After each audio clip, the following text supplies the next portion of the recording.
So you landed your job interview. Congratulations. You got through the phone call with HR, you got through the Zoom call with maybe the hiring manager, maybe some people in the group, and now they want to meet you in person. Fantastic. So I want to share a story that one of my clients survived, literally survived a travel nightmare while going on a job interview. It was unbelievable. Anyway, before I get started, my name is Eileen Ryan. I'm an executive recruiter and a job search strategist. I teach job seekers how to land their dream jobs by marketing themselves based on how recruiters search. And it's getting people hired on average 42 days after they've been searching over a year on their own. My clients are scheduling about 3 to 5 interviews per week. So if you're not doing that, first of all, I want you to subscribe right now to my YouTube channel. So this way you get alerts every time I post new content to get you hired rapidly. And you're welcome to always schedule time on my calendar. It's at gethired.careers. Gethired.careers, nice and simple. So this way we could talk about your job search, brainstorm. I can offer some specialized advice to get you hired rapidly. If you can't find the link, you can always go to my website. It's at poundingpavement101.com. And there I actually have free job search training, which will help you become hired faster. So remember, it's free. Free is always a good thing.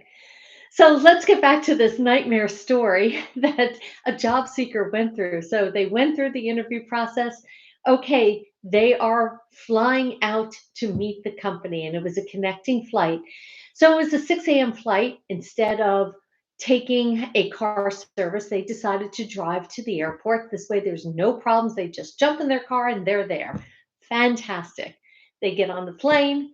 They get there. It was a 6 a.m. flight. I always hate 6 a.m. flights, even though usually there's no problems with 6 a.m. flights. But that means that you got to be at the airport early and you got to allow for traffic, you got to allow for things to happen. So now all of a sudden you're up at 4 a.m. and I never sleep the night before because I'm always afraid I'm going to oversleep.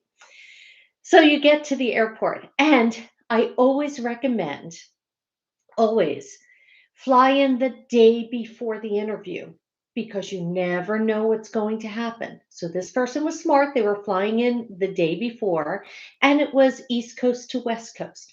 Okay, this gives them more than enough time. So this way they land, they get settled.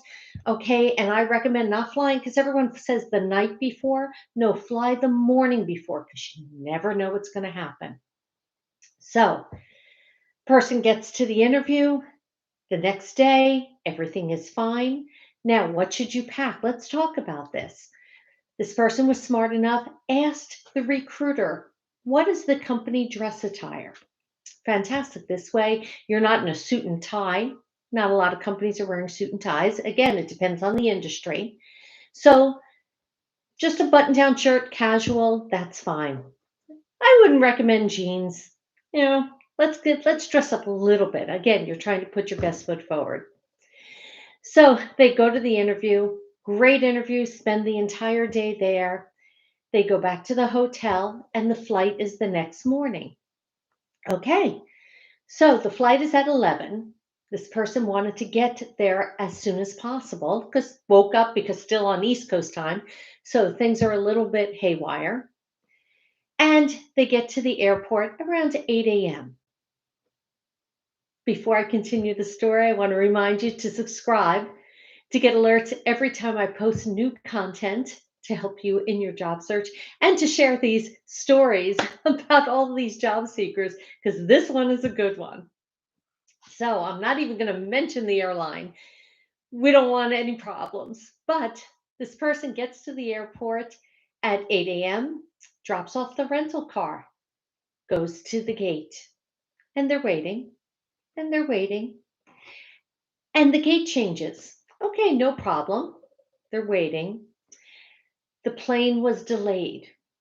Okay, not a big deal. Even though they have a connecting flight, there's a 2 hour layover, more than enough time. Well, this person, then all of a sudden the flight was canceled. Uh-oh. Well, now they're definitely not going to make their connecting flight. So the airline rebooks them. Okay, fantastic. So now it's a later flight. They'll get in even later back at home. Okay, not thrilled about it, but things do happen. The next plane, delayed, delayed, delayed. Guess what? Then canceled. Well, now they're really not going to get a connecting flight in order to get back home.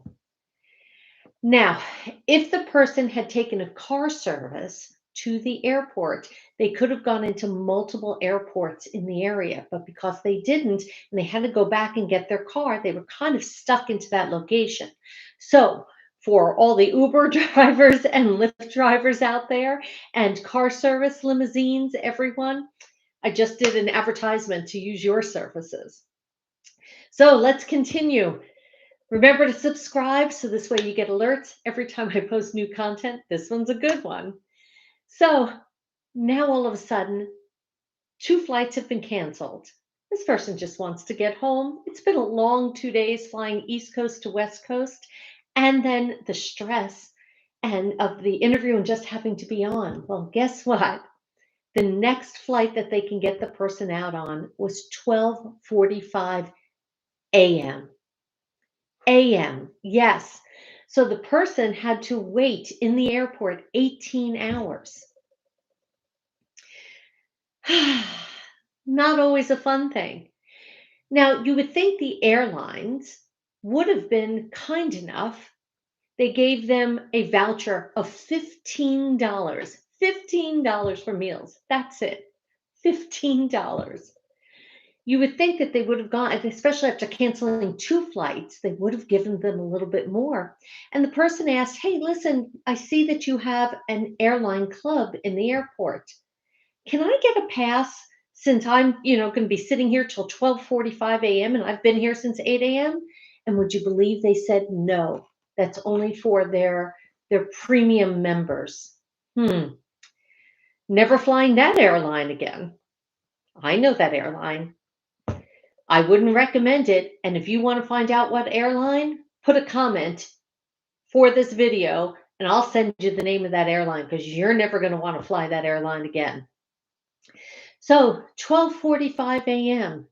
finally gets on the plane. Finally gets on the plane. And then first flies to the East Coast and then first has the connecting flight. Boy, that is an extremely long day just to get home. So, I want to offer some travel tips for you if you're going on an interview. First of all, thank God they had a carry on. They weren't checking luggage. So, I would recommend not doing that. I would recommend bringing an extra set of clothes just in case something like this happens, just so you can freshen up. Maybe a blow up pillow, something that you can lay down, but something that would lay flat in your suitcase. Always bring a toothbrush, some Tic Tac, some breath mints, because it could be a long day. And then you know what? Enjoy the experience. I actually sent this person some videos as to what fun things can you do in an airport. And every now and then there are some YouTube videos of people who are stuck in an airport overnight and what fun things can they do, and with a camera and time, make the best of a bad situation. Sometimes this does happen. I had this happen to myself once, that when I was flying down with my family for vacation, the plane, it was the day Kiwi Airlines went out of business. And the plane kept getting delayed, delayed, and there were people in the airport. There was a riot starting because they had been delayed for 2 days and they needed to get back to work. And people were saying, "I'm going to get fired from my job." Well, wouldn't you know it? I think at about 1 a.m. in the morning, a UPS plane comes in, and we went UPS next day air. That was my longest. I think that was 13 hours, but this person survived 18 hours in an airport. So again, I want you to subscribe to get alerts every time I post great stories like this about people who have been on interviews, and I want to have you avoid these type of nightmares. Go to my website. It's at www.poundingpavement101.com. So this way you can gain access to my free job search training. And if you would like to brainstorm about your job search, please grab time on my calendar. It's at gethired.careers. Again, that's gethired.careers. So let's go over again all the things that you can do to help make it a smooth job interview travel situation. Thank God that this happened on the way home and not on the way there, because boy, this person would have been even more stressed out. So bring a carry on. Don't check your luggage. Bring extra clothing. Bring your toothbrush. Bring everything that it's accessible in your suitcase. Bring a book. You might be stuck there for a while. Bring maybe a blow up pillow so this way you can lay down and rest in between. These are all things that'll help. Also, use car service when you're going to the airport so this way you have flexibility that if all of a sudden your flight is canceled, you can go into other different airports.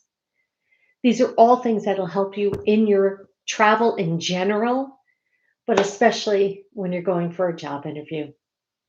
My name is ILENE REIN. I'm an executive recruiter and job search strategist from Pounding Pavement 101. For that person who survived this, you did a great job. I'm very proud of you.